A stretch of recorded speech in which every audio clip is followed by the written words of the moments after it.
नमस्कार साथियों, स्वागत है आपका एक बार फिर से हमारे YouTube चैनल पर। आशा है आप सभी बहुत अच्छे होंगे। शुरू करते हैं हम आज की दैनिक समसामयिकी। पहले पढ़ते हैं प्रमुख खबरें। राष्ट्रीय तानसेन अलंकरण और कालिदास सम्मान की राशि बढ़ाकर 5 लाख रुपए करने की घोषणा। भारतीय सेना ने महू में क्वांटम आर्टिफिशियल इंटेलिजेंस लैब की स्थापना की। ऋषभ पंत ने तोड़ा धोनी का रिकॉर्ड, बने सबसे तेज 100 शिकार करने वाले विकेटकीपर। आधुनिक युग के डार्विन एडवर्ड ओ विल्सन का निधन। उत्तर प्रदेश ने 11वीं हॉकी इंडिया जूनियर राष्ट्रीय चैंपियनशिप जीती। पोर्ट ब्लेयर में INS आक्रोश में एक संकल्प स्मारक का किया गया उद्घाटन। राष्ट्रीय तानसेन अलंकरण और कालिदास सम्मान की राशि बढ़ाकर 5-5 लाख रुपए करने की घोषणा की गई है मुख्यमंत्री शिवराज सिंह के द्वारा। आप जानते हैं अभी तानसेन समारोह का आयोजन ग्वालियर में किया जा रहा है। ग्वालियर जिसे संगीत धानी भी कहते हैं, ग्वालियर जिसे संगीत धानी भी कहा जाता है, अर्थात संगीत की राजधानी भी कहा जाता है। वहां पर तानसेन समारोह का आयोजन किया जा रहा है, जिसके अंतर्गत 2013 से 2020 तक के शास्त्रीय संगीत के अंतर्गत कालिदास सम्मान दिए जा रहे हैं। इसी समारोह में मध्य प्रदेश के मुख्यमंत्री श्री शिवराज सिंह चौहान के द्वारा तानसेन सम्मान और कालिदास सम्मान की राशि बढ़ाकर 5-5 लाख रुपए कर दी गई है। वर्तमान में यह राशि 1 लाख रुपए है, जो बढ़कर 5 लाख रुपए हो जाएगी। तानसेन समारोह का आयोजन 1924 से सिंधिया राजघराने ने शुरू किया था। वर्तमान में इसका 97वां समारोह मनाया जा रहा है और 2024 में इसका शताब्दी समारोह आयोजित किया जाएगा।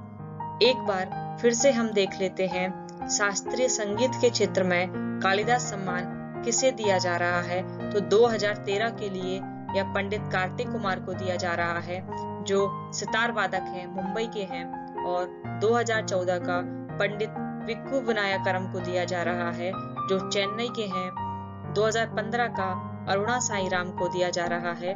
2016 का अश्विनी भिड़े देशपांडे को, 2017 का पंडित वेंकटेश कुमार को, 2018 का सुरेश तलवलकर को, 2019 का पंडित अभय नारायण मलिक को, 2020 का पंडित भजन सुखपुरी को दिया जाएगा। तो इस तरह आपको याद रखना है कि कालिदास सम्मान किसे प्रदान किया गया है। भारतीय सेना ने महू में क्वांटम आर्टिफिशियल इंटेलिजेंस लैब की स्थापना की। क्वांटम और आर्टिफिशियल इंटेलिजेंस लैब की स्थापना की गई है इंदौर के महू में। महू भारतीय सेना का छावनी क्षेत्र है, जहां पर स्थित आर्मी कॉलेज में आर्टिफिशियल इंटेलिजेंस लैब की स्थापना की गई है। यह स्थापना राष्ट्रीय सुरक्षा परिषद सचिवालय के सहयोग से की गई है। कहाँ की गई है? मिलिट्री कॉलेज ऑफ टेलीकम्युनिकेशन में। Military college of telecommunication Mhow में इसकी स्थापना की गई है।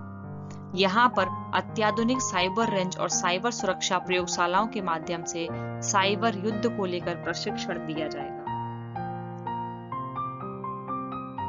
ऋषभ पंत ने तोड़ा धोनी का रिकॉर्ड। जैसा आप देख सकते हैं, यह BCCI का ट्वीट है, जिसमें कहा गया है, he becomes the fastest Indian wicket keeper to achieve this feat. अर्थात ऋषभ पंत भारत के सबसे तेज 100 टेस्ट आउट करने वाले विकेट कीपर बन गए हैं। उन्होंने मात्र 26 टेस्ट में यह कारनामा कर दिखाया है। इससे पहले धोनी ने 36 टेस्ट मैच में 100 टेस्ट आउट किए थे। यहाँ कुछ लिस्ट दी गई है, जिसमें बताया गया है कि भारत के कौन कौन से अभी तक विकेट कीपर हुए हैं जिन्होंने 100 टेस्ट आउट किए हैं। आधुनिक युग के डार्विन एडवर्ड ओ विल्सन का निधन।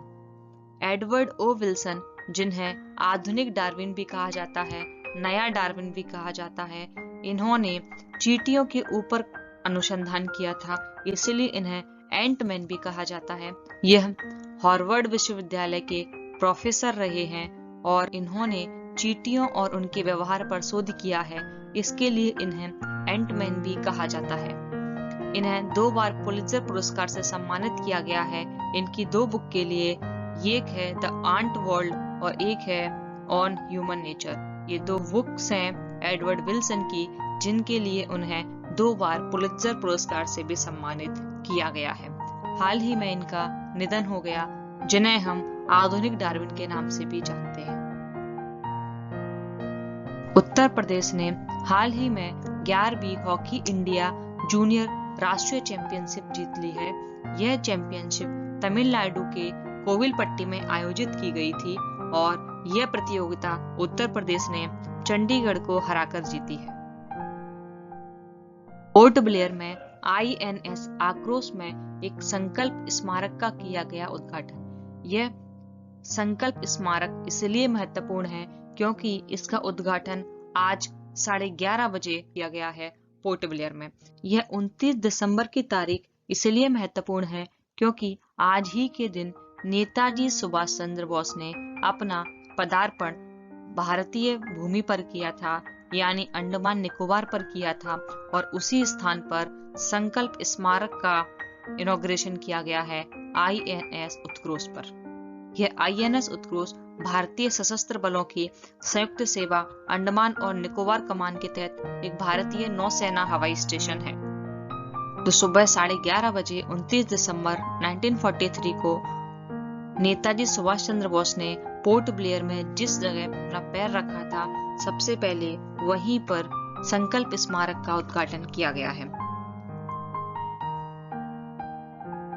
यह एक डिक्लेरेशन लेटर है अंडमान एंड निकोबार कमांड के द्वारा जो दिया गया है, जिसमें उन्होंने बताया है कि सबसे पहले नेताजी सुभाष चंद्र बोस 11:30 बजे 29 दिसंबर 1943 को इस लोकेशन पर आए थे और उन्होंने यहाँ पर झंडा फहराया था।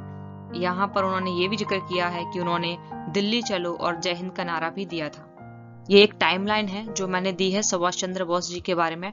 30 दिसंबर को सुभाष चंद्र बोस ने पहली बार पोर्ट ब्लेयर में आजादी का झंडा फहराया था, जो आजाद हिंद फौज का झंडा था।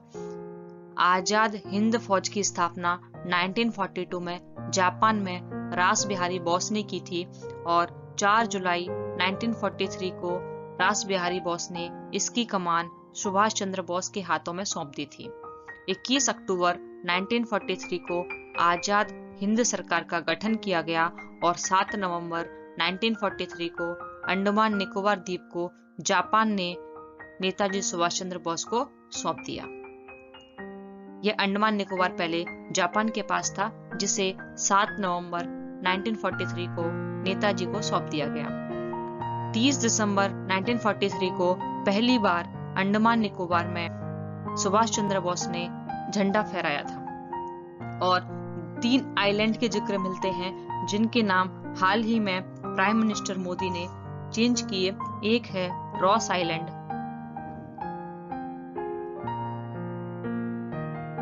जिसका नाम बदलकर नेताजी सुभाष चंद्र बोस द्वीप कर दिया गया है। ठीक है, ये आइलैंड के नाम रखना बहुत जरूरी है, एग्जाम में हमेशा पूछा जाता है। तो रॉस आइलैंड का नाम बदलकर क्या हो गया है? नेताजी सुभाष चंद्र बोस आइलैंड हो गया है। और उसके अलावा जो है वह है नील आइलैंड। नील आइलैंड का नाम बदलकर, नील द्वीप का जो नाम है वह बदलकर शहीद द्वीप कर दिया गया है, शहीद द्वीप। और एक और है जिसे कहते हैं हैवलॉक द्वीप। हैवलॉक आइलैंड का नाम बदलकर स्वराज द्वीप कर दिया गया है।